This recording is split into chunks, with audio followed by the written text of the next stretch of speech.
In today's video, I'm going to teach you how to set a due date in batches on Asana 2025 step by step. If you've ever needed to move several tasks at once without clicking into each one, this is going to save you a ton of time.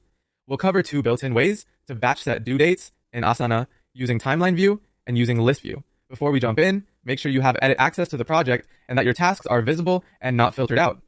Also, in Asana, due date is the term you'll see in the interface. Let's start with timeline. Open your project and switch to timeline view from the top bar. This view lays your tasks out on a calendar-like grid, which makes it great for shifting dates in context. Click and drag to draw a box around every task you want to update. You'll see each selected task highlight on the timeline. With those tasks selected, look to the right side task details pane.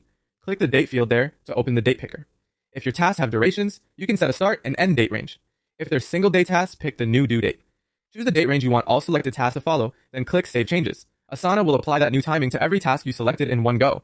Take a moment to scan your timeline to confirm everything landed on the correct dates, especially if you're working with dependencies. Now let's do the same thing from list view, which is perfect if you prefer a spreadsheet-like layout. Navigate to your project and switch to list view. To make it easier to see what you're changing, sort the list by due date if it isn't already. Select the tasks you want to update. Hold Control on Windows or CMD on a Mac and click each task for a custom selection, or use Shift to select a continuous range. Once your tasks are selected, hover your mouse over the due date column. This activates batch editing for dates. With your cursor positioned there, use the up or down arrow keys on your keyboard to shift the due dates for all selected tasks at once. Keep an eye on the dates as they move, so you align them to the exact day you need.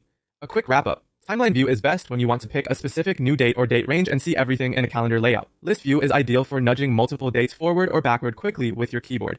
After making changes, review your project for any affected dependencies or assignees. And if something isn't right, you can undo immediately and try again.